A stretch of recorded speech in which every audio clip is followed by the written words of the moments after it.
ॐ शुक्लाम्बरधरं विष्णुं शशिवर्णं चतुर्भुजं प्रसन्नवदनं ध्यायेत् सर्वविघ्नोपशान्तये।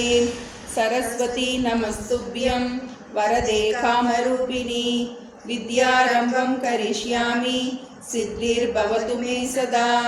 गुरुर्ब्रह्मा गुरुर्विष्णुः गुरुर्देवो महेश्वरः। गुरुः साक्षात् परब्रह्म तस्मै श्री गुरवे नमः। ओम सहना भवतु सहनौ भुनक्तु सह वीर्यं करवावहै तेजस्विनावधीतमस्तु मा विद्विषावहै। ओम शांति शांति शांतिः।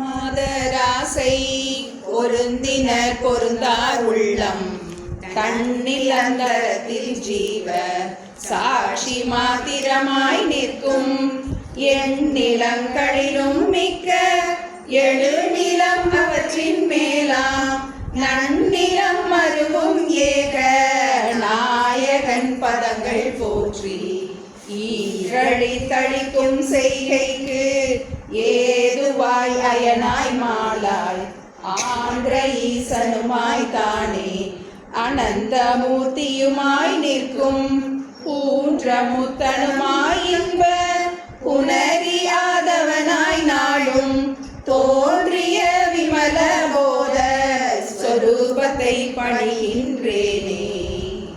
எவருடை அருளால் யானே எங்குமாம் பிரமம் என்பால் கவருடை புவனம் எல்லாம் கற்பிதம் என்றறிந்து சுவரிடை வெளிபோல் யான் என் ஸ்வரூப ஸ்வபாவமானேன். அவருடை பதும பாதம் அனுதினம் பணிகின்றேனே. என்னுடை மனது புத்தி இந்திய சரீரம் எல்லாம் என்னுடை அறிவினாலே இரவி முன் இமமே ஆக்கி என்னுடை நீயும் நானும் ஏகமென்றையம் செய்ய என்னுடை குருவாய் தோன்றும் ஈசனை இறைச்சினேனே. அந்தமும் நடுவும் இன்றி ஆதியும் இன்றி வான்போல் சந்ததம் ஒளிரும் ஞான சத்குரு பாதம் போற்றி பந்தமும் வீடும் காட்ட பரந்த நூல் பார்க்க மாட்டா மந்தரும் உணருமாறு வசு தத்துவம் சொல்வேனே. அடர்ந்த வேதாந்தம் என்னும் பார்க்கடல் மொண்டு முன்னூல் குடங்களில் நிறைத்து வைத்தார். குறவர்கள் எல்லாம் காய்ச்சி கடைந்தெடு அழிந்தேன் இந்த கைவல்ய நவநீதத்தை அடைந்தவர் விடைய மண் தின்று அலைவரோ பசியிலாரே. முத்தனை வேங்கடேச முகுந்தனை இணையாட்கொண்ட கர்த்தனை வணங்கி சொல்லும் கைவல்ய நவநீதத்தை தத்துவ விளக்கம் என்றும் சந்தேகம் தெளிதல் என்றும் வைத்திரு படலமாக வகுத்துரை செய்கின்றேனே. நித்தியங்கள் நிர்ணயம் தெரிவிவேகம் மத்திய இகபரங்கள் பருபோகங்களில் நிராசை சத்தியம் உரைக்க வேண்டும். சமாதி என்றாறு கூட்டம் முக்தியை விரும்பும் இச்சை மொழிவ சாதனம் இந்நான்கே. சமம் விடல் சகித்தல் சமாதானம் ஸ்ரத்தை ஆறாம் சமம் அகரண தண்டம் தமம் புற கரண தண்டம் அமர்தரு கர்மம் பற்றாது அறுத்தலே விடல் என்றாகும். மமர் செய்யும் காமமாதி வரின் அடக்குதல் சகித்தல் நம்ம தாண்டவராய சுவாமிகள் அருளிய கைவல்ய நவநீதம்ங்கிறத படிச்சுட்டு. கைவல்யம் நவநீதம். கைவல்யம்னா என்ன, நவநீதம்னா என்ன? கைவல்யம்னா ரெண்டு பொருள் இருக்குது, ரெண்டு அர்த்தம் இருக்குது. ஒன்று மோட்சம், சாதாரணமாக எல்லாரும் புரிஞ்சுக்கிற விஷயந்தான். மோட்சம்னா மீண்டும் மனித பிறவி எடுக்காமல் இருப்பது அப்படின்னு, அதுக்கு ஒரு பொருள் இருக்குது. இன்னொன்று நிம்மதிக்காக எதையும் யாரையும் சார்ந்து இல்லாத தன்மைக்கு பேர் கைவல்யம். நம்ம வாழ்க்கையில் எல்லா நேரங்கள்லையும் தருணத்துலேயும் யாரையாவது சார்ந்தே இருக்கோம். நம்ம நிம்மதிக்காக உறவுகளை சார்ந்திருக்கோம், பொருள்களை சார்ந்திருக்கோம், நம்ம ஆரோக்கியத்தை சார்ந்திருக்கோம், நம்ம மன அமைதியை சார்ந்திருக்கோம். இதை படிப்பதன் மூலமாக நமக்கு என்ன கிடைக்க போகுது அப்படின்னா ஒரு கம்ப்ளீட் ஃப்ரீடம். நம்ம நிம்மதிக்காக எதையும் யாரையும் எந்த காலத்திலும் நாம் சார்ந்திருக்க போவது இல்லை. இதுதான் நம்முடைய சாஸ்திரத்துடைய ஆழமான கருத்து. இந்த பாயிரம்ங்கிறது இன்ட்ரடக்ஷனாக 7 பாட்டு இருந்துச்சு. இதில் ஒரு முகவுரையாக சில விஷயம் கொடுக்குறார். எடுத்த உடனே உருவமற்ற வடிவமற்ற அந்த இறைவனுக்கு நமஸ்காரம் பண்ணார். அப்புறம் உருவத்தோடு கூடிய படைத்தல் காத்தல் அழித்தல்குரிய அந்த தெய்வத்தை நமஸ்காரம் பண்ணார்.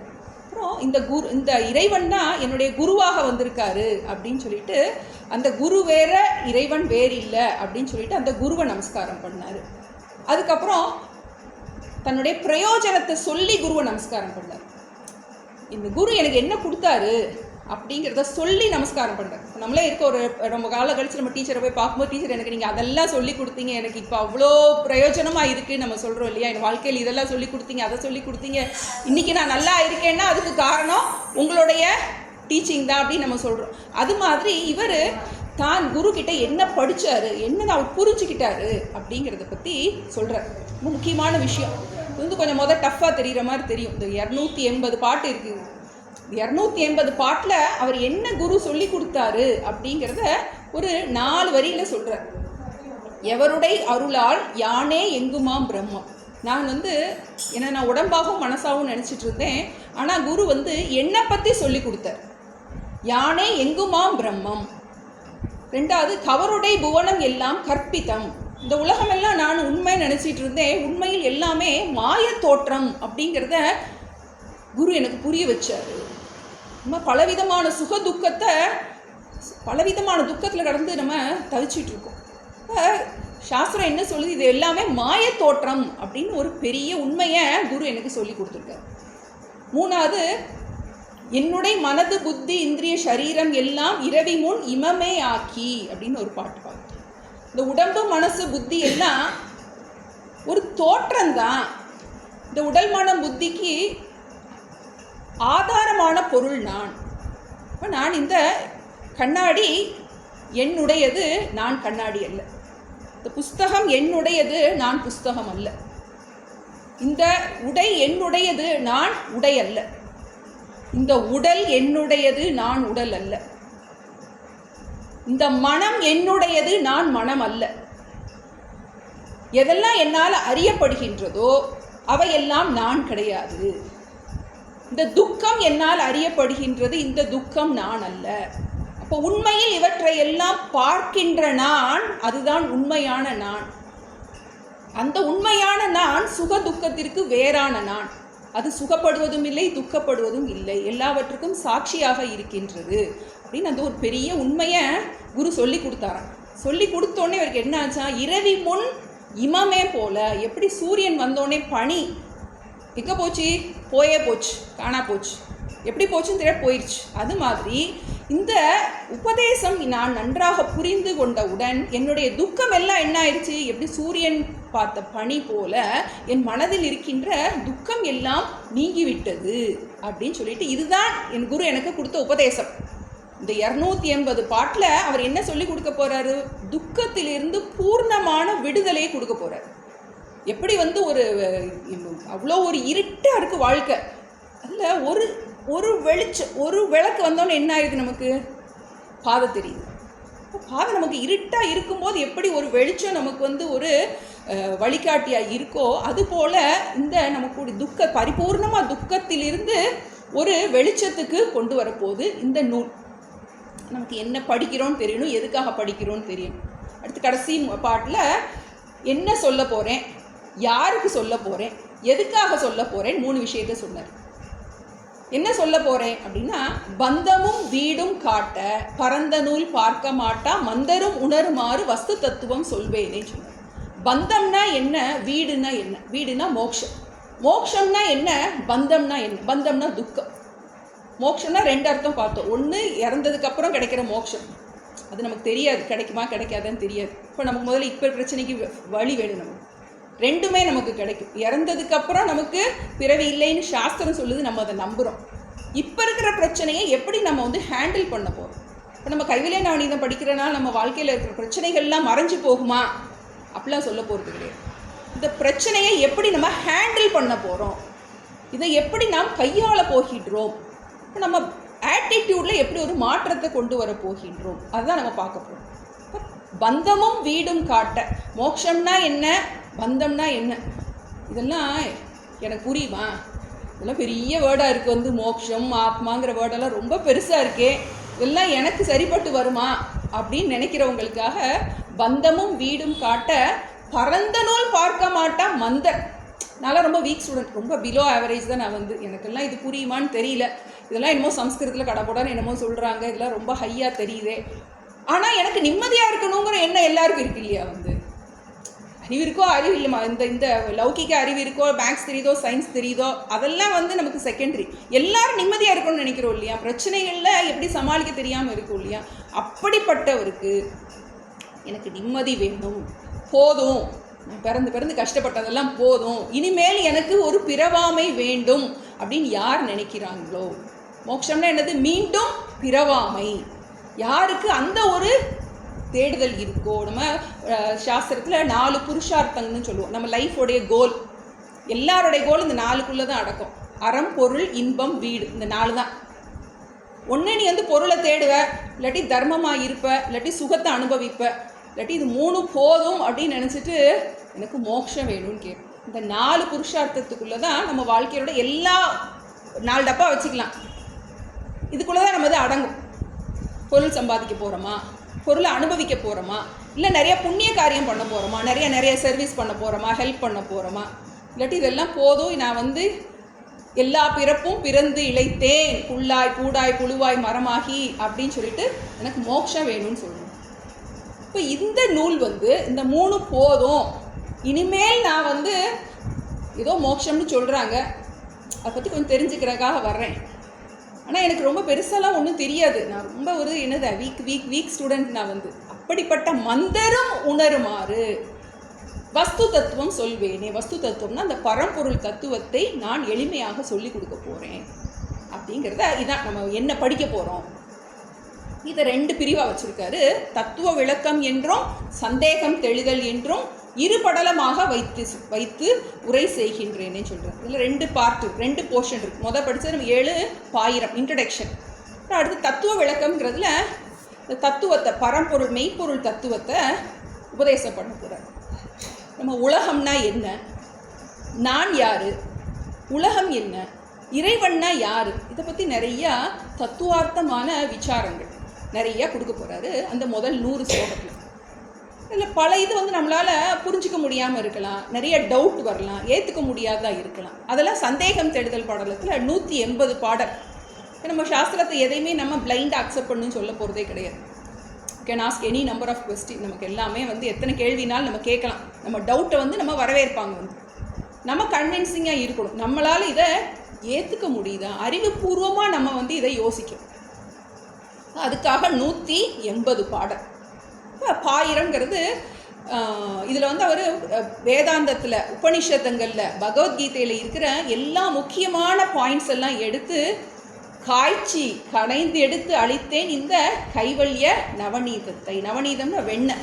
இப்படி வெண்ணெய் வந்து ரொம்ப எளிமையாக சாப்பிட்றதுக்கு இருக்கோ, அதுபோல் எளிமையாக ஒரு குழந்தை கூட சாப்பிடலாம் வெண்ணெயை. அது மாதிரி மந்தரும் உணருமாறு, புரியாதவனை கூட புரிய வைக்கிற மாதிரி எளிமையான தமிழில் நான் வந்து இதை சொல்கிறேன் அப்படின்னு சொல்லியிருக்காருன்னு பார்த்தோம். இப்போ அடுத்து நம்ம தத்துவ விளக்க படலத்துக்குள்ளே வந்துட்டோம். இப்போ முதல் பாட்டில் இதுக்குரிய குவாலிஃபிகேஷனை கொடுக்குறார். இப்போ இந்த நூல் படிக்கணும், இப்போ நம்ம ஒரு இதுக்கு போகிறோம், +2 எக்ஸாம், +2க்குள்ளே ஜாயின் பண்ணணும்னா 11th முடிச்சிருந்தா தான் +2க்குள்ளே போக முடியும். 10th முடித்தா தான் +1க்குள்ளே போக முடியும். அது மாதிரி இந்த நூல் படிக்கிறதுக்கு சில குவாலிஃபிகேஷன், அது நம்ம அதிகாரித்துவம்னு சொல்லுவோம். குவாலிஃபிகேஷன் என்னென்ன அப்படிங்கும்போது 4 முக்கியமான குவாலிஃபிகேஷன் இருக்குது. 1 விவேகம், 2வது வைராக்கியம், 3வது முமுக்ஷுத்துவம், 4வது சமாதி ஷட்க சம்பத்தின்னு சொல்லுவோம். முதல்ல விவேகம், 4 பேர் வந்திருக்கு. விவேகம், வைராக்கியம், முமுக்ஷுத்துவம், சமாதி என்னும் 6 கூட்டம் அப்படின்னு நம்ம படிச்சு போகிறோம். சமாதி என்னும் 6 கூட்டம். விவேகம் அப்படின்னா பிரித்து அறிவது விவேகம். இப்போ எதை பிரிக்க போகிறோம்? நம்ம உலகத்தில் நிலையானது எது, நிலையில்லாதது எதுங்கிறத பிரித்து பார்க்க போகிறோம். இப்போ நிலையில்லாதது தெரியும் நமக்கு, உலகத்தில் எதுவுமே நிலை இல்லை. இன்றைக்கி நம்ம பெரிய கோடீஸ்வரலாக இருக்கலாம், ஒரே நாளில் என்ன ஆகலாம், பணம் போயிடலாம். நல்லா இருந்தாங்கன்னு சொல்கிறோம், திடீர்னு உயிர் போயிடலாம். எல்லாமே என்னவா இருக்குது, ரொம்ப திக் ஃப்ரெண்ட்ஸாக இருப்பாங்க, அடுத்து எப்போ என்ன ஆச்சுன்னு தெரியல பயங்கரமாக சண்டை வந்துடலாம். எல்லாமே உறவுகள், உலகம், உடைமை, ஆரோக்கியம் எல்லாமே நிலை இல்லாமல் தான் இருக்கின்றது. இதை பற்றி கொஞ்சம் நம்ம சுற்றி முற்றி பார்க்குறோம், நம்ம லைஃப்பில் பார்க்கும்போது ஆமாம் எல்லாம் நிலையில்லாததாக தான் இருக்கின்றது அப்படிங்கிற அதை பற்றி கொஞ்சம் ஒரு நாலேஜ் வேணும், அதை புரிஞ்சுக்கிற ஒரு சக்தி வேணும். இது எல்லாருக்குமே தெரியும், எல்லாமே நிலையில்லாததுங்கிறது தெரியும். இப்போ சாஸ்திரம் என்ன சொல்லுது, நிலையான ஒரு பொருள் இருக்குது அப்படின்னு சொல்லுது. இந்த உடலுக்கு வேறான ஒரு நிலையான ஒரு தத்துவம் இருக்கின்றது. இதை பற்றி நமக்கு சாஸ்திரம் அங்கங்கே சொல்லி ஏதோ கேட்டிருக்கோம். நம்ம ஏதோ கர்ணன் பட ட்ராமாவில் இது சினிமாலெலாம் கேட்டிருப்போம். நம்ம ஏதோ மானிடர் ஆன்மா அழியாது ஏதோலாம் பாட்டாக கேட்டிருப்போம். ஆனால் அதை பற்றி ஒரு ஏதோ தெரியும். அப்போ நிலையான ஒன்று இருக்குங்கிறது ஏதோ கேள்விப்பட்டிருக்கேன், நிலை இல்லைங்கிறது எனக்கு நல்லாவே புரிகின்றது. இதுக்கு பேர் தான் விவேகம். இப்போ இது ஒரு குவாலிஃபிகேஷன். இதை படிக்க வரணும்னா முதல்ல இதை பற்றி கொஞ்சம் என்ன தெரியணும், இதெல்லாம் கொஞ்சம் தெரியணும். இது வரைக்கும் பக்கத்து வீடு, அடுத்த வீடு, அவங்க இப்படி வீடு கட்டியிருக்காங்க, இவங்க இந்த சேலை கட்டியிருக்காங்க, இவங்க இந்த நாட்டுக்கு போயிட்டு வந்தாங்கன்னு இதையே யோசிச்சுட்டு இருப்போம்.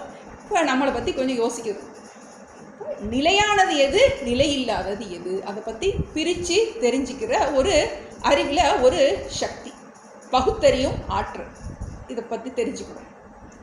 2வது வைராக்கியம்.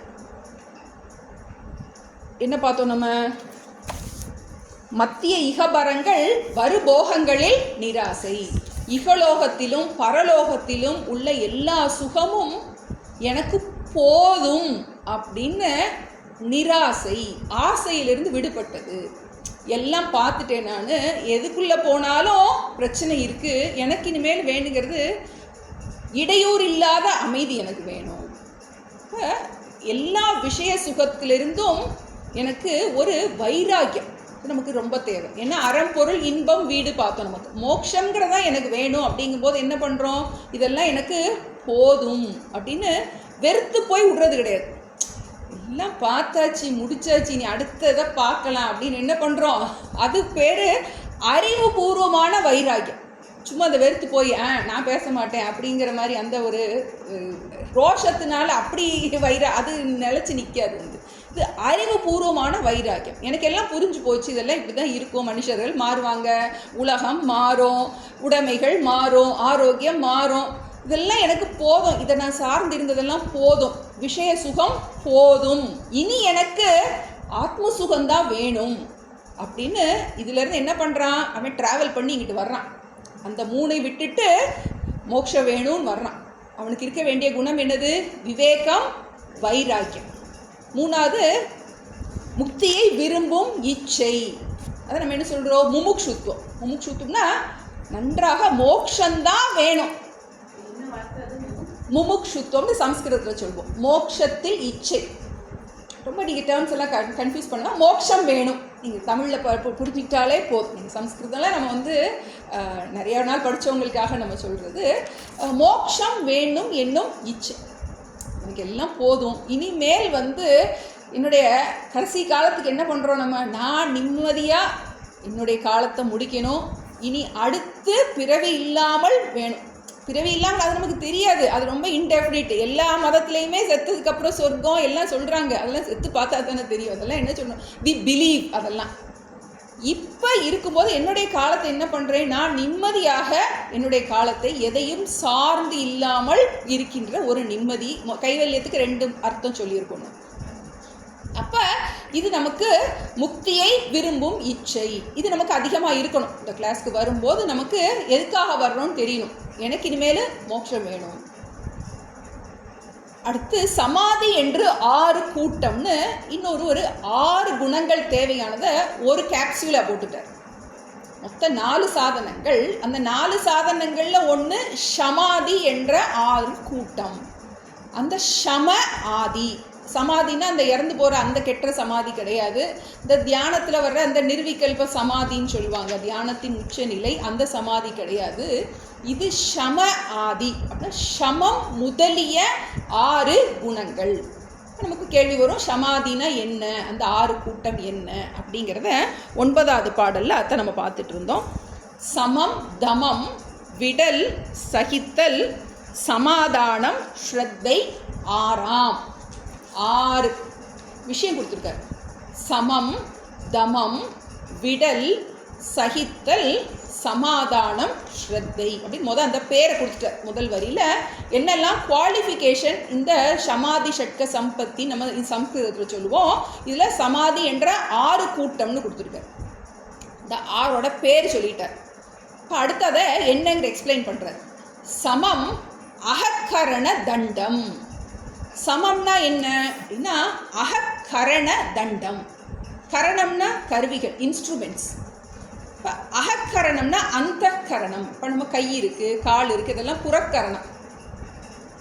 இதை இயக்குகின்ற ஒன்று இருக்குது. கை மட்டும் தானாக நகன்றது. அதை இயக்குறதுக்கு என்ன வேணும், உள்ள மனசு அதுக்குள்ளே கோர்த்து இருக்கணும். சில நம்ம அப்படியே பார்த்துட்டே இருப்போம். நமக்கு தெரிஞ்சவங்க வந்திருப்பாங்க, அந்த பக்கம் போயிருப்பாங்க, சிரிக்காமல் போயிட்டே இருப்போம்.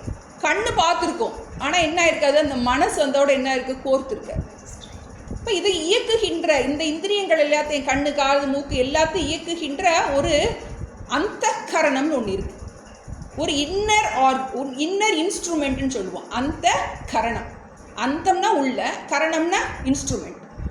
இப்போ இன்னர் இன்ஸ்ட்ருமெண்ட் அதை மைண்ட், அதுதான் மனசு. அந்த மனசை சமம் அகக்கரண தண்டம். இதை படிக்கிறதுக்குரிய குவாலிஃபிகேஷன் என்னென்னா, சமம் மனக்கட்டுப்பாடு. நமக்கு படிக்கணும் அப்படின்னா என்ன 280 பாட்டு இருக்குது. படிக்கணும்னா என்ன ஆகும், நமக்கு மைண்டு ஒத்துழைக்கணும் படிக்கிறதுக்கு. இப்போ மனசில் வேறு ஏதாவது விருத்தி எல்லாம் வந்துகிட்டே இருந்துச்சுன்னா என்ன பண்ண முடியாது, நம்மளால் கிளாஸ் கான்சென்ட்ரேட் பண்ண முடியாது. இப்போ நம்ம ரெக்கார்டிங்கெல்லாம் திரும்ப திரும்ப கேட்டுக்கிறோம். அந்த காலம்லாம் என்ன கிடையாது, ரெக்கார்டிங் வசதியெல்லாம் கிடையாது. அந்த கால முனிவர்கள்லாம் ஏதோ குரு கிட்ட போய் கேட்கும்போது அவர் சொல்லும்போது தூக்கம் வந்தால் என்ன பண்ண முடியாது, என்ன சொல்கிறாருங்கிறது கவனிக்க முடியாது. அதனால அகக்கரண தண்டம் மைண்டை கொஞ்சம் பக்குவப்படுத்தியிருக்கோம். ஏற்கனவே நமக்கு கொஞ்சம் இருக்கும், கொஞ்சம் தியானம் பண்ணியிருந்துருக்கலாம், கொஞ்சம் ஜபம் பண்ணியிருந்துருக்கலாம், அதெல்லாம் கொஞ்சம் பூஜை பண்ணியிருந்துருக்கலாம், அதெல்லாம் இருக்கும். ஆனால் அந்த மனசில் ஒரு ஒழுக்கம் வேணும். நமக்கு நம்மளுடைய தாட்ஸில் என்ன சிந்திக்கிறது, எப்படி சிந்திக்கின்றது அப்படிங்கிறத quantity of thoughts, quality of thoughts, direction of தாட்ஸ்ன்னு சொல்லுவோம். நம்மளுடைய எண்ணங்கள் அளவானதாக இருக்கணும், தரமானதாக இருக்கணும், அப்புறம் நெறியானதாக இருக்கணும், ஒழுக்கமானதாக இருக்கணும். இப்போ மைண்டில் இந்த மாதிரி ஒரு குவாலிஃபிகேஷன் தேவை இதை படிக்கிறது. அடுத்து என்ன சொன்னார், சமம் அகக்கரண தண்டம். சமம்னா என்னங்கிறத சொல்லிட்டார். அடுத்து தமம். தமம்னா புறக்கரண தண்டம். புறக்கரணம்னா என்னது, கண், சென்ஸ் ஆர்கன்ஸ், கண்ணு, காது, மூக்கு எல்லாம் இருக்கு இல்லையா. சும்மா நாள் எனத்தையாவது கொடுத்துக்கிட்டே இருக்கக்கூடாது. இதை பார்க்கணும், அதை பார்க்கணும், யூடியூப் பார்க்கணும், இங்கே போகணும், அங்கே போகணும், அதை வாங்கணும், இதை வாங்கணும், அதை சாப்பிடணும், இதை சாப்பிடணும்னு இருந்தால் என்ன ஆகாது, தனியாக பாடத்தை எடுத்து உட்கார்ந்த உடனே ஒன்று தூக்கம் வரும். அப்படி இல்லாட்டி அங்கங்கே பார்த்த எல்லா விஷயமும் ஞாபகத்துக்கு வரும். எங்கெல்லாம் போனோமோ அங்கெல்லாம் என்னென்னலாம் பார்த்தோமோ அதெல்லாம் ஞாபகத்துக்கு. இப்போ தமம்ங்கிறது புறக்கரண தண்டம். அது இந்திரிய கட்டுப்பாடுன்னு சொல்லுவோம். இந்திரியங்கள் கண், காது, மூக்கு, மெய்வாய், கண், மூக்கு, செவி, இந்த இந்திரியங்கள் எல்லாம் என்ன பண்ணுறோம், தேவையில்லாததை கொடுக்காத. இந்த 3 குரங்கு பொம்மை இருக்கும். தீயதை பார்க்காதே, தீயதை கேட்காதே, தீயதை பேசாதே அப்படின்னு என்ன பண்ணுறோம், நமக்குள்ள ஒரு கட்டுப்பாடு வேணும். ஏன்னா இப்போ நம்மளோட லட்சியம் என்ன, மோட்சம். போதும், எல்லாம் முடிச்சாச்சு, எல்லாம் முடிச்சாச்சுங்க. அடுத்த அடுத்த கிளாஸ்க்கு வந்துட்டோம், நம்ம வந்து ப்ரமோஷனாக எங்கே வந்துட்டோம், நம்ம அறம்பொருள் இன்பம் எல்லாம் போதும்னு சொல்லிட்டு வீடு மோட்சம் வேணும்னு இந்த செக்ஷனுக்கு வந்தாச்சு. இப்போ இதுக்கு தேவையானதை மட்டும்தான் கொடுக்கணும். இந்திரியங்களுக்கும் சரி மனசுக்கும் சரி தேவையில்லாத விஷயத்தில் என்ன பண்ணக்கூடாது, நம்ம அளவுக்கு அதிகமாக கொடுக்கக்கூடாது. அதுக்கு பேர் தான் கட்டுப்பாடு, இந்திரிய கட்டுப்பாடு. இதை வந்து நம்ம சப்ரஷன் கிடையாது. இது வந்து அறிவுபூர்வமாக நம்ம என்ன பண்ணுறோம், ஒரு மேலானது நமக்கு கிடைக்கணும் அப்படின்னா என்ன பண்ணுறோம், ஒரு கீழானதை விட்டுரும். இது வந்து மோட்சத்துக்கு மட்டும் கிடையாது. இப்போ ஒரு ஒலிம்பிக் ப்ராக்டிஸ் பண்ணுறவராக இருக்கலாம், அவங்கெல்லாம் எவ்வளோ கஷ்டப்படுறாங்க வந்து ஒரு ஒலிம்பிக்கில் மெடல் வாங்கணும் அப்படின்னா. காலையில் எந்திரிக்கணும், அவங்களுடைய வாழ்க்கையில் இந்திரிய கட்டுப்பாடு மனக்கட்டுப்பாடு எல்லாம் எல்லா துறைக்குமே தேவை, மோட்சத்துக்கு மட்டும் கிடையாது. இல்லை ஸ்பெசிஃபிக்காக சொல்கிறாரு, அதுக்கே தேவைன்னா இதுக்கு எவ்வளோ வேணும். ஒரு நீட் எழுதணும், ஒரு எக்ஸாம் எழுதணும், ஒரு பிள்ளைகளை வந்து படிக்க வைக்கணும், ஒரு ஹையர் ஸ்டடீஸ் போகணும் அப்படின்னா என்ன பண்ணுறோம், பிள்ளைங்களுக்கு +2 எக்ஸாம், நம்மளாம் டிவி பார்க்காம இருக்கோம். இந்திரிய கட்டுப்பாடு வந்துடுது, மனக்கட்டுப்பாடு வந்துடுது. படிப்புக்கே ஒரு பொருளாதார விஷய சுகத்துக்கே நம்ம அவ்வளோ சாக்ரிஃபைஸ் பண்ண வேண்டியது. இப்போ இது மோட்சத்துக்குரிய விஷயம். இப்போ இது நம்ம வந்து சப்ரஸ் பண்ணுறது கிடையாது. எனக்கு ஒரு மேலானது கிடைக்குது அப்படிங்கும்போது என்ன பண்ணுவோம், நேச்சுரலாக விட்டுருவோம். நமக்கு வந்து சீச்சி வேண்டாம் இதெல்லாம் வேண்டாம், நமக்கு எனக்கு தேவை என்னது, லட்சியம் வந்து மோட்சம் அப்படின்னு. அதன் காரணமாக என்ன பண்ணுறோம், நம்ம ஒரு ஒழுக்கத்துக்குள்ளே கொண்டு வந்துடும். இது வரைக்கும் போகமாகவே சிந்திச்சிருப்போம். ஷாப்பிங் போகிறது, ட்ரெஸ் பண்ணுறது, சாப்பிட்றது, இப்படி இருக்கிற இந்த இந்திரியங்கத்தையும் மனதையும் அகக்கரண தண்டம்னு கொடுத்துரும். தண்டம்னா அதை கட்டுப்படுத்துவது, தண்டிப்பது. சில நேரம் என்ன ஆயிரும், நம்ம என்னதே வேண்டான்னு சொன்னாலும் நம்மளுடைய மனசு இழுத்துட்டு போயிடும். சாப்பிடக்கூடாது அப்படின்னு சொன்னாலும் என்ன பண்ணிடும், சாப்பிட வச்சு. கோவப்படக்கூடாதுன்னு நினச்சிருப்போம், ஆனால் என்ன பண்ணிடுவோம், கத்திடுவோம்.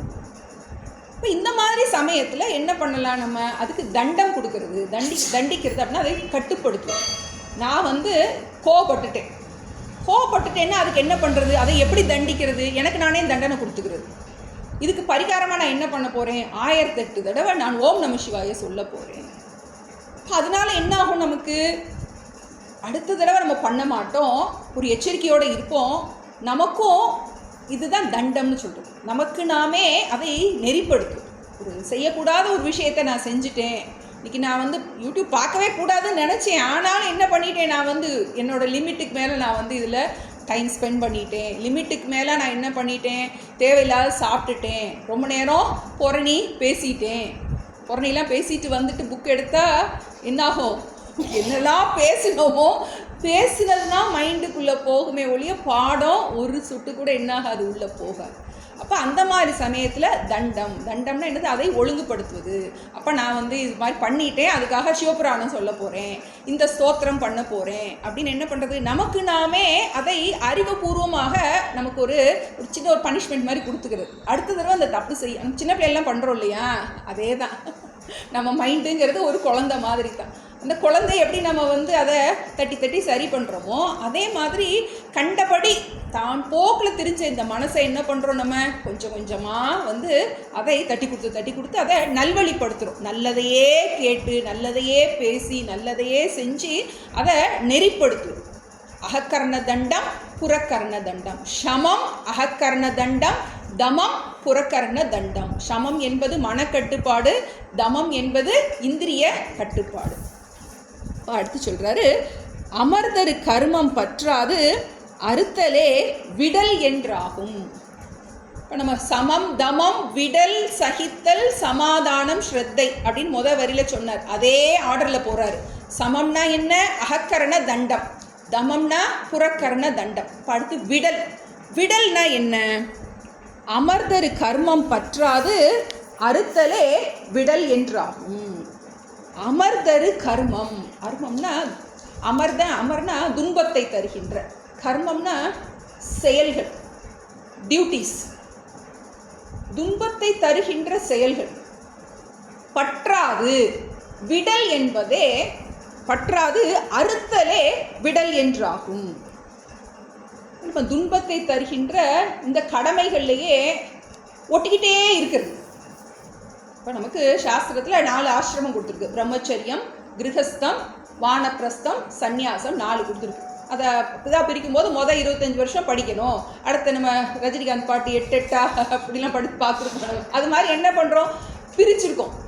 அடுத்து 25 வருஷம் ஹவுஸ் ஹோல்டர், இல்லறத்தில் நம்ம டியூட்டிஸ் இருக்குது. அடுத்து 25 வருஷம் வானப்பிரஸ்தம், அது இல்லறமும் கிடையாது துறவரமும் கிடையாது. அடுத்து 25 சந்நியாசம் நம்ம பிரிச்சுருக்கோம். இப்போ இது மாதிரி நமக்கு ஒவ்வொரு பீரியட்லேயும் ஒரு டியூட்டி இருக்குது. முதல்ல படிக்கிறது தான் நமக்கு டியூட்டி. பிரம்மச்சரிய ஆசிரமத்தில் முதல்ல என்ன பண்ணுறோம், ஸ்டூடெண்ட் லைஃப் படித்து நம்ம பொருள் சம்பாதிக்கிறதுக்கு உரிய தகுதியை உண்டு பண்ணிக்கணும். அப்புறம் அடுத்து என்ன பண்ணுறோம், கிரகஸ்த ஆசிரமம் நம்ம குடும்ப வாழ்க்கையில் இருக்குது. குழந்தைகள், நம்மளுடைய கடமைகள், பொறுப்புகள் எல்லாம் இருக்குது. அதுக்கு முடித்ததுக்கப்புறம் வானப்பிரஸ்தம் இருக்குது. அது என்ன பண்ணுறோம், நம்ம தயாராகிறோம். எதுக்கு தயாராகிறோம், இந்த உடம்பை விட்டுட்டு போகிறது தயாராகிறோம், அடுத்த பிறவிக்கு தயாராகிறோம். அது நம்ம புரிஞ்சுக்கணும். இப்போ இதுதான் கடமைங்கிறது ஒரு பீரியட்லேயும் ஒரு கடமை இருக்குது. இப்போ நம்ம என்ன பண்ணக்கூடாது, பிரம்மச்சாரி கிரகஸ்தனோட கடமையை எடுக்கக்கூடாது. அவனுக்கு படிக்கிறது தான் கடமை. கிரகஸ்தருக்கு கடமை என்ன, நன்றாக குழந்தைகளை வளர்ப்பது, அவங்களுக்குரிய போஷாக்கு எல்லாம் கொடுக்கறது, அதுதான் அவங்களுடைய கடமை. அந்த நேரத்தில் அவங்களுக்கு சன்னியாசி மாதிரிலாம் வாழக்கூடாது. அந்நேரம் அவங்க நிறைய பொருள் சம்பாதிக்கணும், நிறைய தர்ம காரியங்கள் பண்ணணும். அந்த டைமில் போட்டு என்னக்கூடாது, வேதாந்தம் அதெல்லாம் நம்ம சொல்லக்கூடாது. அந்நேரம் டியூட்டி தான், குழந்தைகளை வளர்க்கிறது, பொறுப்பாக வளர்ப்பது, அவங்களுக்கு படிப்பு சொல்லித்தரது, அந்த டியூட்டி இருக்குது. அடுத்த ஸ்டேஜ் வந்துச்சு, பிள்ளையெல்லாம் கல்யாணம் பண்ணி போயிட்டாங்க. அதுக்கப்புறம் போய் அங்கே போய் நுழைச்சிட்டு இருக்கக்கூடாது. அடுத்த ஸ்டேஜ் நம்ம வந்துட்டோம். இப்போ என்ன பண்ணக்கூடாது, இந்த டியூட்டி அங்கே பண்ணக்கூடாது, அந்த டியூட்டி இங்கே பண்ணக்கூடாது. இல்லறத்தில் இருந்துட்டு பொறுப்பு இல்லாமல் இருக்கக்கூடாது. நான் என்ன பண்ண போகிறேன், நான் கிளாஸ் படிக்கிறேனாக்கோ அப்படின்னு சொல்லிட்டு வீட்டில் இருக்க வேலை எல்லாத்தையும் பண்ணக்கூடாது. இப்போ நமக்கு அதை கரெக்டாக பண்ணணும். இப்போ அமர்தரு கர்மம்னா துன்பத்தை தருகின்ற கர்மம், கடமைகள் பற்றாது, அதையே பற்றிக்கிட்டு இருக்கிறது. சாமி சொல்லுவாங்க, பொறுப்பாக கொடுத்துட்டு வந்துடணும்பாங்க. பொறுப்பாக விடணும். பிள்ளைங்களெல்லாம் வளர்த்தாச்சுன்னா பொறுப்பை என்ன பண்ணணும், பொறுப்பாக விட்டுறணும். ஆவி விட்டாலும் சாவி விட மாட்டேன்னு சொல்லிட்டு என்ன பண்ணக்கூடாது, கடைசி வரைக்கும் நான் தான் எல்லாம் பண்ணுவேன், நான் தான் எல்லாம் பண்ணுவேன்னு இருக்கக்கூடாது. பிள்ளைங்கள்லாம் பெருசாகிட்டாங்களா, நிஜமாவே நம்ம பிள்ளைங்க நம்மளை விட இன்டெலிஜென்ட், நல்லாவே பார்த்துக்கிடுவாங்க. நம்ம தான் என்ன பண்ணுவோம், ஒன்றும் தெரியாது, உனக்கு ஒன்றும் தெரியாதுங்க. They are very intelligent. நம்ம பேசாமல் என்ன பண்ணணும், ஒரு வீட்டில் பிள்ளைங்களுக்குலாம் கல்யாணம் ஆயிடுச்சுன்னா பரமாத்தாந்த சாமி சொல்லுவாங்க, உங்கள் வீட்டிலே கெஸ்ட் மாதிரி இருந்துக்கோங்கம்பாங்க. நான் ஒரு வீட்டுக்கு கெஸ்ட்டாக போகிறேன் அப்படின்னா என்ன பண்ணுவேன், சாப்பாடு கிடச்சா சாப்பிட்டுட்டு தூங்கிட்டு பேசாமல் என்ன அங்கே உள்ளே இருக்கிற பிரச்சனைகள்லாம் உள்ளுக்குள்ளே போக மாட்டேன். நம்ம அது மாதிரி பட்டும் படாமலும் அதே மாதிரி நம்ம பொறுப்பை கொடுத்தாச்சு, பொறுப்பை எடுத்துக்கிட்டாங்க. அப்போ என்ன பண்ணணும், நம்ம அதுக்கப்புறம் கெஸ்ட்டு தான். நம்ம எதுலேயும் ரொம்ப போட்டு என்ன பண்ண உள்ளே போட்டு என்ன வேண்டியதில்லை, நம்ம பண்ணாமல் என்ன நம்ம படிக்கணும், நமக்கு டியூட்டி இருக்குது நமக்கு. இப்போ இதெல்லாம் ஒரு கோர்ஸ் மாதிரி ஒரு 3 வருஷம் 4 வருஷம் விடாமல் படிக்க வேண்டிய விஷயம். இப்போ நமக்கு ஒரு சம்பாதிக்கிறதுக்குரிய படிப்புக்கு எத்தனை வருஷம் படிக்கிறோம். ஒரு டாக்டர் ஆகணும் அப்படின்னா 25 வருஷம் படிக்க வேண்டியது இருக்குது. பிறந்ததுலேருந்து 25 வருஷம் படித்தாதான் ஒரு டாக்டர் ஆகி ஏதோ கொஞ்சம் சம்பாதிக்கணும். ஒரு இன்ஜினியர் ஆனால் அதே மாதிரி தான், ஒரு கலெக்டர்லாம் ஆகணும் அதுக்கு மேலே அப்போ ஒரு சாதாரண படிப்புக்கே அப்படின்னா இது நம்ம என்ன பண்ணணும், நிறைய படிக்கணும். நமக்கு என்ன நுட்பங்கள், அதாவது வசதியை கொடுக்கின்ற படிப்புக்கே இவ்வளோ கஷ்டப்படணும்னா வசதி இருந்தாலும் கிடைக்காத நிம்மதியை பற்றி படிக்கிறோம். எந்த நிம்மதி படிக்கிறோம், வசதி இருந்தாலும் கிடைக்காத நிம்மதி. அப்போ அதுக்கு எவ்வளோ ஒர்க் பண்ணணும். இப்போ பொறுப்பெல்லாம் கையில் வச்சுக்கிட்டு இருந்தால் என்ன பண்ண முடியும், வந்தாங்களா ஆள் வந்தாச்சா பொறுப்பை கொடுத்துட்டு பேசாமல் என்ன பண்ணிடணும், விடல் என்றாகும், அறுத்தலே விடல் என்றாகும். பொறுப்புகளெல்லாம் என்ன பண்ணுறது, அளவாக வச்சுக்கிட்டு என்ன பண்ணணும், என்னுடைய நான் இப்போ என்ன ஆகிட்டேன், எனக்கு ப்ரமோஷன் கிடச்சிருச்சு, நான் மோட்சங்கிறதுக்கு தேடி வந்துட்டேன். அந்த காலத்தில் இந்த கோயிலூர் மடம்னு இந்த இது பற்றி இதில் சொல்லுவாங்க. அங்கே ஒரு பெரிய மடம் இருக்குது, அங்கே நிறைய இதெல்லாம் படிச்சிருக்காங்க. அந்த காலம் செட்டியாரெலாம் நிறையா காரைக்குடி பக்கத்தில் இருக்குது. அந்த காலம் எப்படி பண்ணியிருக்காங்கன்னா ஒரு 200-300 பேர் படிப்பாங்களாம். அங்கே எல்லாருமே கல்யாணம் பண்ணி பிள்ளைகிட்ட பொறுப்பெல்லாம் கொடுத்துட்டு அங்கே உட்காந்து அதுக்கப்புறம் திருவாசகம்லாம் மனப்பாடம் பண்ணி படிச்சிருக்காங்க. சொல்லுவாங்க செட்டியார் கொட்டை கட்டிட்டார் அப்படிம்பாங்க. அதாவது என்ன, பொறுப்பு எல்லாத்தையும் கொடுத்துட்டு நம்ம பார்க்குறோம், ராமாயணத்தில் பார்க்குறோம், தசரதனுக்கு ஒரு வெள்ளை முடி வந்துருச்சா, வந்து பார்த்தோன்னே என்ன சொல்கிறாங்க, வந்து எனக்கு பகன்ட்ட பொறுப்பை கொடுத்துட்டு நான் இடத்த காலி பண்ணணுங்கிறான். அது மாதிரி நமக்கு இது லட்சியமாக இதாக இருக்கும். அப்படிங்கும்போது அமர்தரு கர்மம் பற்றாது அறுத்தலே விடல் என்றாகும். பொறுப்பை நம்ம டிரான்ஸ்ஃபர் பண்ணிட்டு அடுத்தவங்ககிட்ட பார்ப்போம். இந்த பாசிங் த பில்லோலாம் பார்ப்போம். என்ன பண்ண, பொறுப்பை அடுத்தவங்ககிட்ட கொடுத்துட்டு நம்ம அப்பாடான்னு இருந்துடலாம். அது மாதிரி நமக்கு பொறுப்பாக, ஏன்னா நம்ம சாஸ்திரம் வந்து எதையுமே வந்து மறுக்கவே இல்லை, எதையுமே அனுபவிக்க வேண்டாம்னு சொல்லலை. முதல்ல தர்மமாக அனுபவின்னு சொல்லுது. இந்த எல்லா ஆசைகளையும் தர்மமாக அனுபவி. அதுக்கப்புறம் அந்த தர்மத்திலிருந்து வெளிவந்து, ஏன்னா அதுலேயும் என்ன பண்ண முடியாது, உனக்கு முழுமை கிடைக்காது. அதுக்கப்புறம் அந்த உறவுகளுக்குள்ளே என்ன பண்ணிட்டு இருக்காது, சிக்கிட்டு இருக்காத. அமர்தரு கர்மம் பற்றாது அறுத்தலே விடல் என்றாகும். இப்போ 3 பார்த்துட்டோம். சமம், தமம், விடல். இப்போ விடல்ங்கிறதுக்கு சம்ஸ்கிருதத்தில் உபரத்திங்கிற வார்த்தை பயன்படுத்துவோம். இங்கே நமக்கு விடல். சமம், தமம், விடல். மனக்கட்டுப்பாடு, இந்திரிய கட்டுப்பாடு, பொறுப்புகளை பொறுப்பாக விட்டு விடுவது. பொறுப்புகளை முடிச்சாச்சு, நமக்கு இந்த உலகத்தில் பிறந்தோம், இவ்வளோ நாள் வாழ்ந்துட்டோம், நல்லா அனுபவிச்சிட்டோம், போதும், இனிமேல் இதில் எல்லாம் பட்டு தெரிஞ்சிட்டேன், உலகம் இப்படி தான் இருக்க போகுது, துன்பமும் இன்பமும் கலந்ததாகத்தான் இருக்க போகின்றது, எனக்கு வேணுங்கிறது துன்பம் கலவாத இன்பம், எதையும் சார்ந்து இல்லாத இன்பம், அது இந்த நூல் படிக்கிறதுனால நமக்கு கிடைக்கும். அப்போ என்ன பண்ணுறோம், விட்டுட்டு பொறுப்புகள் எல்லாத்தையும் விட்டுட்டு அமர்தரு கர்மம் பற்றாது அறுத்தலே விடல் என்றாகும். அடுத்தது, மமர் செய்யும் காமமாதிவரின் அடக்குதல் சகித்தல். 4வது குவாலிஃபிகேஷன் சொல்கிறேன். இது பேர் சகித்தல். சமம், தமம், விடல், சகித்தல், சமாதானம், ஸ்ரத்தை. வரியில் கொடுத்தார். திரும்ப ரிப்பீட் பண்ணிகிட்டே இருந்தால் உங்களுக்கு கொஞ்சம் ஞாபகத்தில் வரும். சமம், தமம், விடல், சகித்தல், சமாதானம், ஸ்ரத்தை. இதில் என்ன பார்த்துட்டோம், சமம், தமம், விடல் படிச்சிட்டோம். சமம்னா மனக்கட்டுப்பாடு, தமம்னா இந்திரிய கட்டுப்பாடு, விடல்னா பொறுப்புகளை பொறுப்பாக விட்டு விடுவது. அடுத்து 4வது, மமர் செய்யும் காமமாதிவரின் அடக்குதல் சகித்தல். சகித்து கொள்வது. சகிப்புத்தன்மை தெரியும். வெளியில் எல்லாரையும் சகிச்சுக்கிற வேண்டியது இருக்குது, அது ஒரு பெரிய விஷயம். நம்ம எல்லாரும் கூட என்ன பண்ணணும், அட்ஜஸ்ட் பண்ணிவிட்டு பிரச்சனைகள் எல்லாத்தையும் சகிச்சுக்கிறது, அது ஒன்று. சாஸ்திரத்தை என்ன சொல்லப்பட்டிருக்குன்னா, சீதோஷ்ண சுகதுக்காதின்னு சொல்லுவாங்க. வந்து நமக்குள்ள என்விரான்மெண்ட்டு என்னவா இருக்கும், சுகமாக இது குளிராக இருக்கலாம், வெப்பமாக இருக்கலாம், அது மாறி மாறி வரும். அது சீதோஷ்ண சுகதுக்கதாதி அப்படிம்பாரு. சீதோஷ்ணமா நம்ம வெதரை சொல்லிக்கலாம், நம்ம வீட்டில் இருக்கிற கிளைமேட்டையும் தெரிஞ்சுக்கலாம், நமக்கு வந்து போட்டுக்கலாம். நம்ம வீட்டில் திடீர்னு பூகம்பம் வரும், திடீர்னு எரிமலை வரும், திடீர்னு குழுன்னு இருக்கும், காற்றடிக்கும், வெயில் அடிக்கும், எல்லாம் இருக்கும் உறவுகளில், அதையும் சேர்த்து போட்டுக்கலாம் நம்ம சகித்தல் அப்படிங்கிறதுக்கு. இதில் இவர் என்ன சொல்கிறாருன்னா, மமர் செய்யும் காமம் ஆதிவரின் அடக்குதல் சகித்தல். நமக்குள்ளேயே என்னாகும், பூகம்பம் கிளம்பும், நமக்குள்ளேயே கிளைமேட் மாறி மாறி வரும். நமக்கு மமர் செய்யணும் துன்பத்தை தருகின்ற காமம் ஆதி. ஆதினா முதலிய, காமம் முதலிய.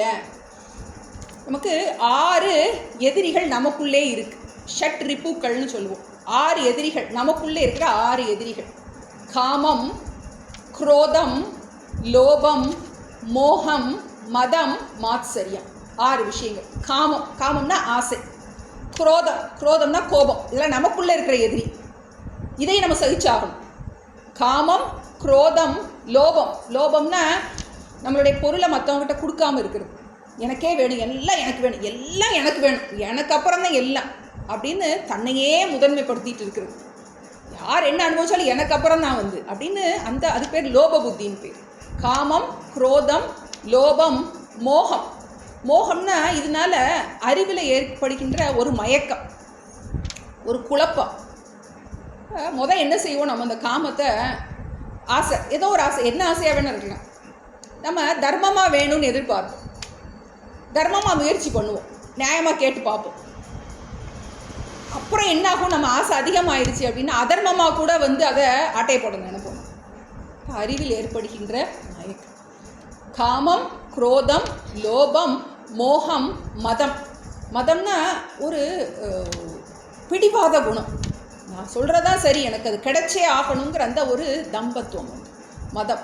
மாத்சரியம்னா பொறாமை. இந்த 6 குணங்கள் நமக்குள்ளே இருந்து அப்பப்போ என்னாகும், எட்டிப்பாகும். இப்போ இந்த 6 குணங்களை அடக்குதல், சகித்தல்.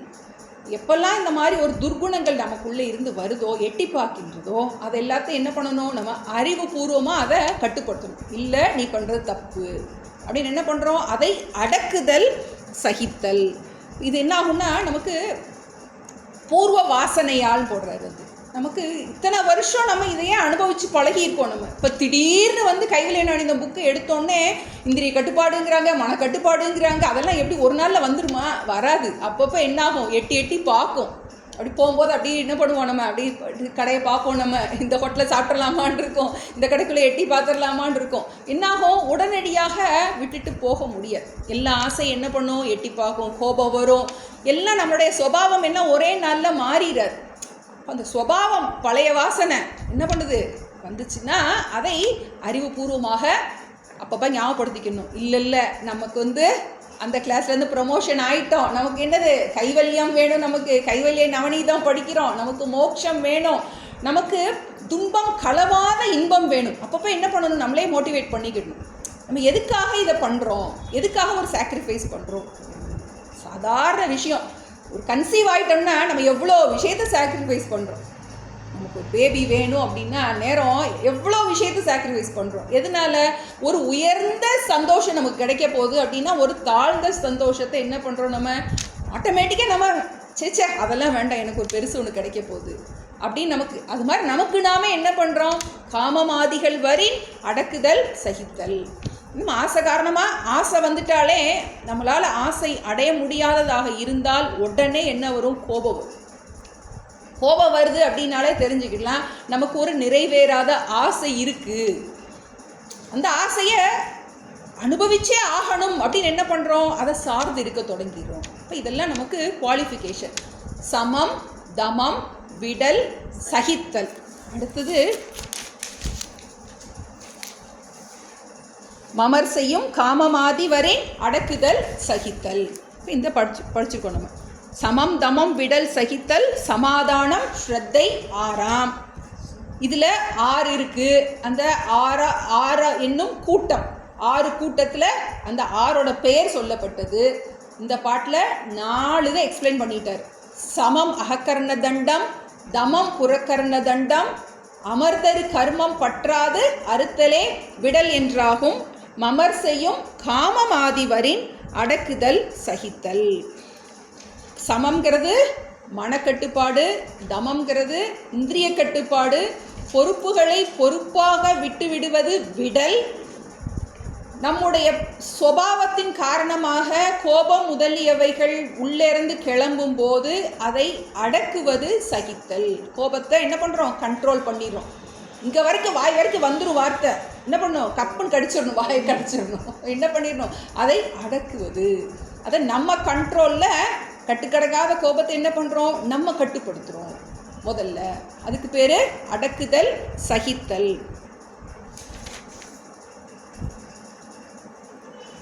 எடுக்கிறீங்களாக்கா?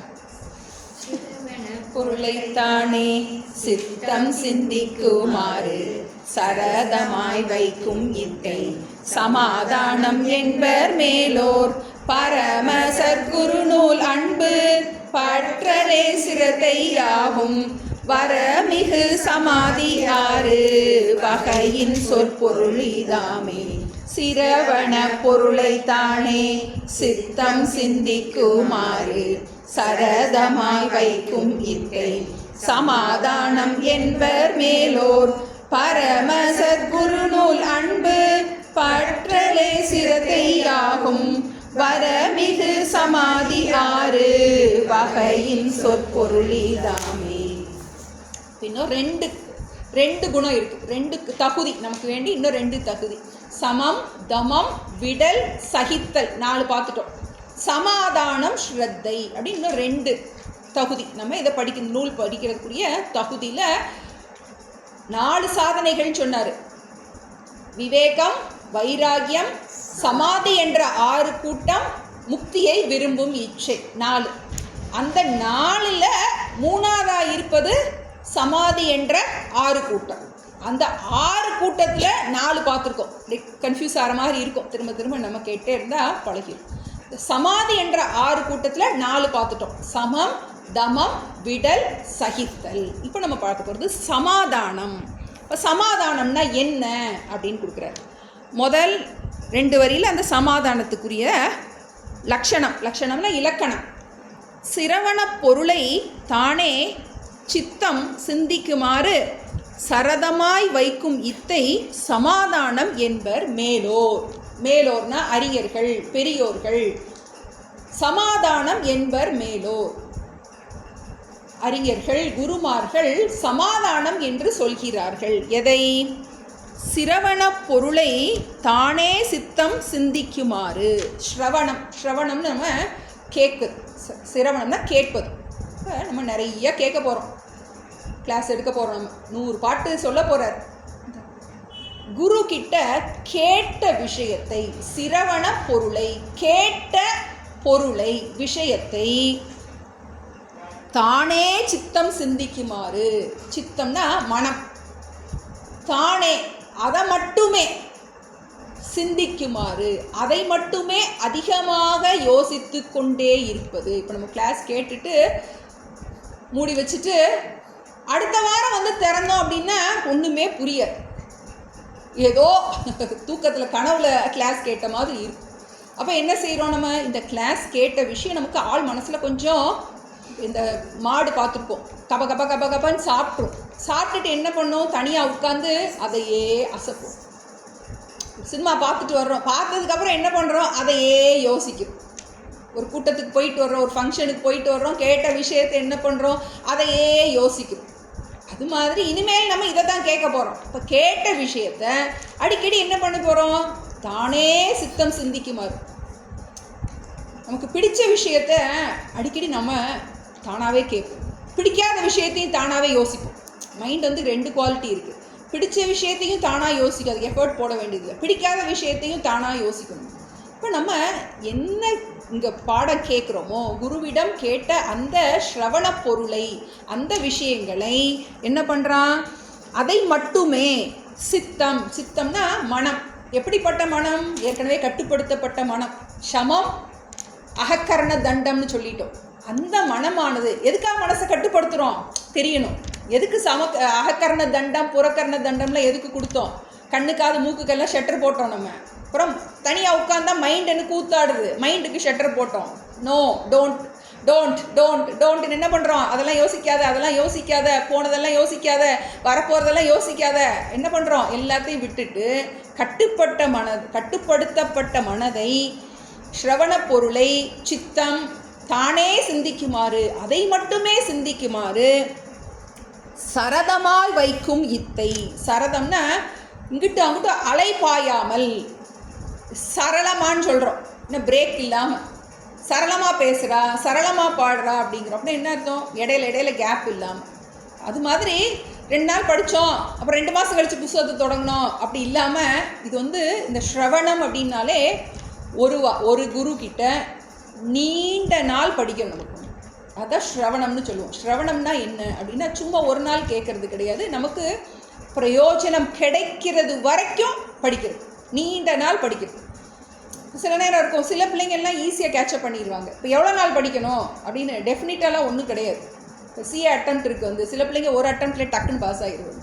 ஒரு சிலர் 10 அட்டெம்ப்ட் எடுத்தாலும் என்ன பண்ண முடியாது, பாஸ் ஆக முடியாது. இப்போ இது நமக்கு எவ்வளோ நாளுங்கிறது முக்கியம் கிடையாது, நமக்கு இந்த பிரயோஜனம் கிடைக்கிறது வரைக்கும்.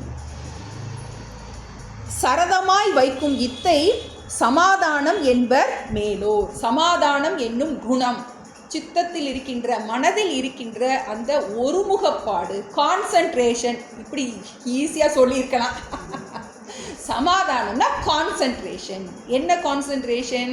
நம்ம கேட்ட விஷயத்தை ஆழ் மனதில் நன்றாக ஒருமுகப்பாடோடு வச்சு அதை நன்றாக பதிய வைப்பது. சிரவண பொருளை சித்தம் தானே சிந்திக்குமாறு சரதமாய் வைக்கும் இத்தை சமாதானம் என்பர் மேலும். ஏன்னா இது வரைக்கும் வெளி விஷயத்தையே யோசிச்சுட்டு இருந்திருப்போம், இப்போ நம்ம உள்முகமாக யோசிக்க போகிறோம். இப்போ தான் யோசிப்போம், ஓ எனக்கு மைண்டு, எனக்கு ஒரு கரணம் உள்ளுக்குள்ளே ஒரு அந்த கரணம்னு ஒன்று இருக்கா அப்படின்னு இது கிளாஸ் வரோடு தான் தெரியும். நான் வேற, மைண்டு வேறையா, நான் வேற, புத்தி வேறையா அப்படின்னு இப்போ தான் யோசிப்போம். இதெல்லாம் நிறைய யோசிக்க வைக்கும். இப்போ நான் நம்ம எதெல்லாம் சொல்கிறோமோ அதெல்லாம் என்ன பண்ண போகிறோம், அப்படி பிச்சு பிச்சு எடுக்க போகிறோம். ஒன்றையா நான் நம்ம எதை சொல்லி நான் கஷ்டப்படுறேன் அப்படின்னு சொல்கிறேன் இல்லையா, அந்த கஷ்டப்படுற நீ யாரு அப்படின்னு கேட்க போகுது. சாஸ்திரம் பார்த்து நேர கேள்வி கேட்க போகுது. கஷ்டப்படுறேன்னு சொல்கிறீ இல்லையா, இந்த கஷ்டப்படுற நீ யாரு அப்படின்னு நம்மளை அந்த கஷ்டத்தை ஆழமாக யோசிக்க வைக்க போகுது. நம்மை பற்றியே நம்ம யோசிக்க வைக்க போகுது. இப்போ அதுக்கு என்ன தேவை, இந்த மனக்கட்டுப்பாடு, இந்திரிய கட்டுப்பாடு, இந்த பொறுப்புகள் எல்லாத்தையும் பொறுப்பு துரத்தல்னு போடுறாங்க. வந்து பொறுப்பு துரத்தல்.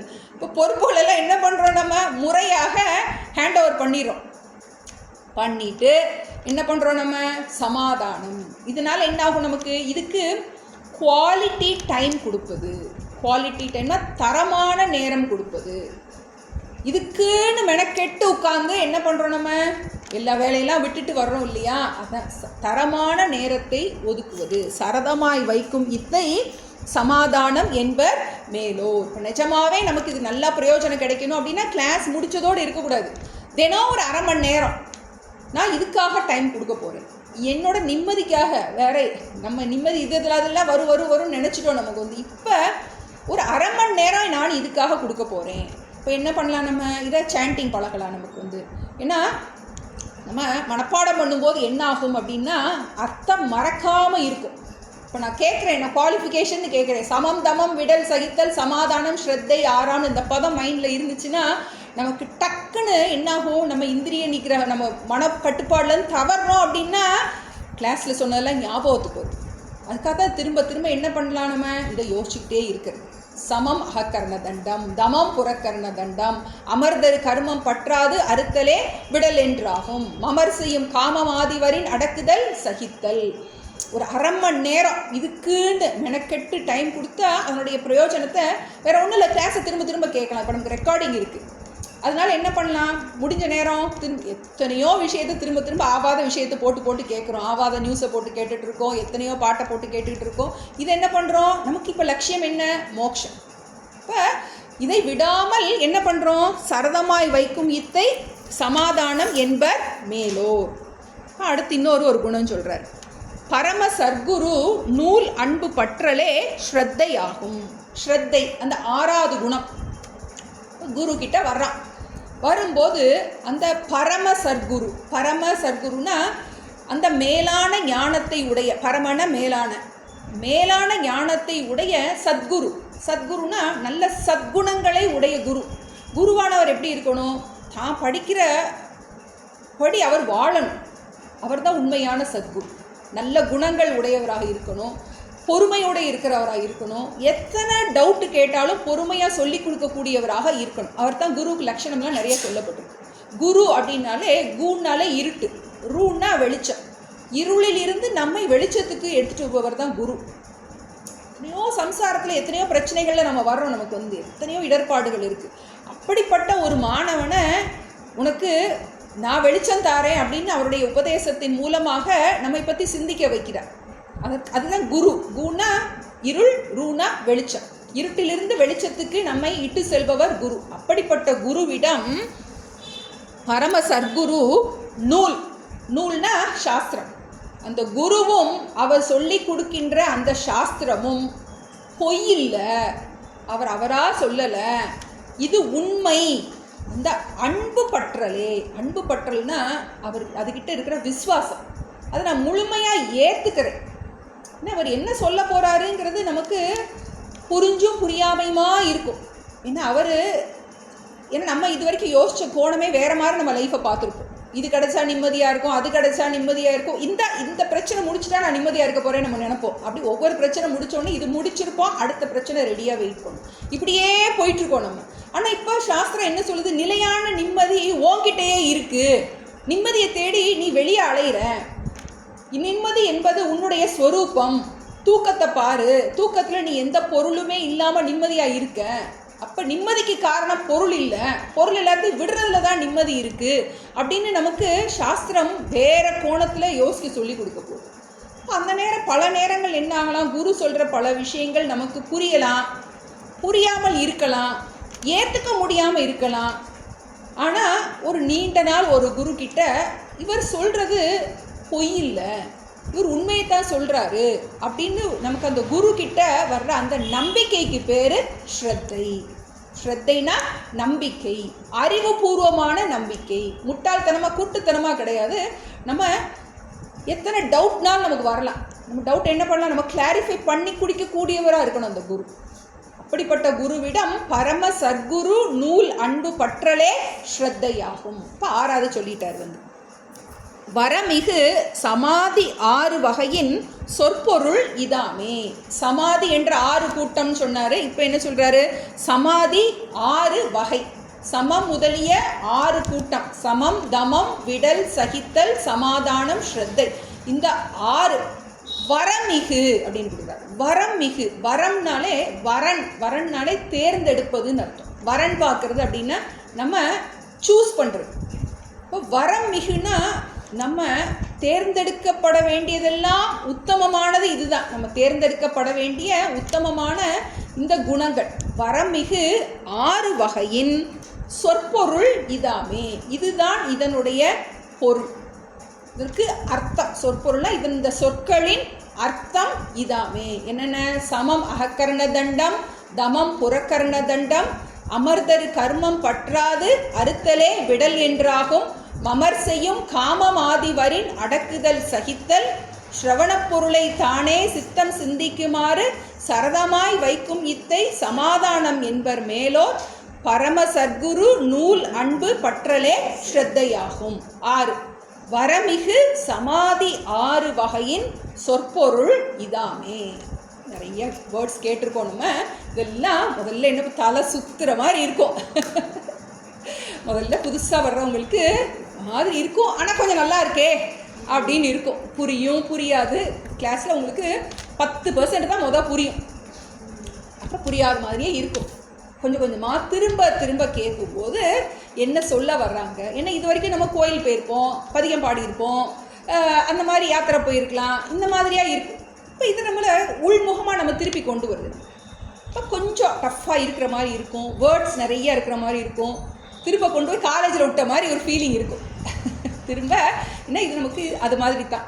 காலேஜில் போய் எப்படி நம்ம படிக்கிறோமோ அதே மாதிரி படிக்க போகிறோம், நீண்ட நாள் படிக்க போகிறோம். முடிக்கும்போது கொஞ்சம் கொஞ்சமாக கொஞ்சம் கிளாரிட்டி கிடைக்கும், ஒரு ஒரு தொகுப்பாக நமக்கு கிடைக்கும். விடாமல் நம்ம படிக்க புரியல அப்படின்னு சொல்லிட்டு என்ன பண்ணிடக்கூடாது, நிறுத்திடக்கூடாது. இப்போ நம்ம போனோடனே ஒரு டான்ஸ் கிளாஸோ எந்த கிளாஸுக்கு போனாலும் போனோடனே கண்ணை கட்டி விட்டு, கம்ப்யூட்டர் கிளாஸில் போயிருப்போம். போனோடனே ஒன்றுமே புரியாது, என்னமோ இப்படி வாங்க, வேறு ஒன்றும் இல்லை, ஒரு புது ஃபோன் மாற்றிட்டு எவ்வளோ தடுமாறுறோம். அதை பழகிறதுக்கு என்ன ஆகுது, தலையே சுற்றும் வந்து, நான் பழைய ஃபோனே வச்சுருந்துருப்பேன், என்னை புதுசாக கொண்டு வந்து என்னை கண்ணை கட்டி காட்டில் விட்ட மாதிரி இருக்குது. நம்ம என்ன சொல்லுவோம், ஒரு டெக்னாலஜி புதுசாக பழகும் போது நமக்கு சிரமப்படுறோம். அதே மாதிரி தான் புதுசாக எடுத்தோடனே கொஞ்சம் ஒரு கஷ்டமாக இருக்கிற மாதிரி இருக்கும். ஆனால் விடாமல் நம்ம அபியாசம் பண்ண பண்ண நமக்கு இதனுடைய பிரயோஜனத்தை நம்மளே அனுபவிக்க முடியும். நம்ம இதில் எதையுமே மாற்ற போகிறது கிடையாது, சூழ்நிலைகளையோ மனிதர்களையோ பிரச்சனைகளையோ மாற்றப் போவதே கிடையாது. அதை நம்ம எப்படி ஹேண்டில் பண்ண போகிறோம், மாற்றிக்க போகிறது நம்மளுடைய திருஷ்டியை தான் நம்ம மாற்றிக்க போகிறோம். இதில் தான் நமக்கு, அதனால தான் நமக்கு கடைசியாக கிடைக்க போகிறது என்னது, எதையும் சார்ந்து இல்லாத இன்பம். நம்ம இது சாண்டிங் ஒர்க்கு பண்ணிடுவோம்.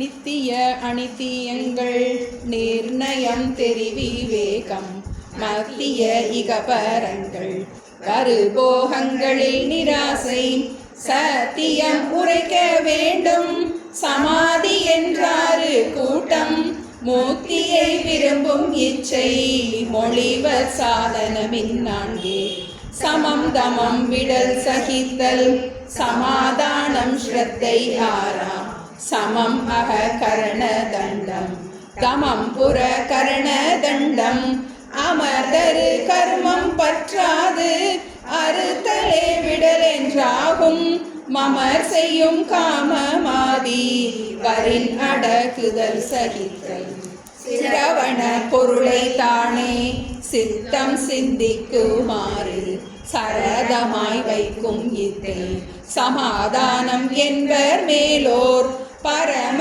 சற்குரு நூல் அன்பு பற்ற கற்றலே சிரத்தையாகும் வரமிகு சமாதி ஆறு வகையின் சொற்பொருளீதாமே.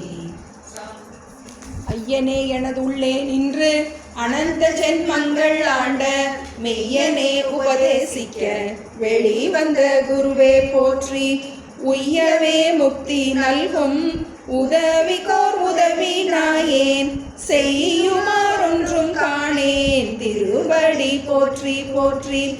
செய்யுமாறொன்றும் காணேன் திருவடி போற்றி போற்றி. ஓம் பூர்ணமத பூர்ணமிதம் பூர்ணாத் பூர்ணமுதச்யதே பூர்ணஸ்ய பூர்ணமாதாய பூர்ணமேவாவசிஷ்யதே. ஓம் சாந்தி சாந்தி சாந்திஹி. ஹரிஹி ஓம். ஸ்ரீ குருப்யோ நமः.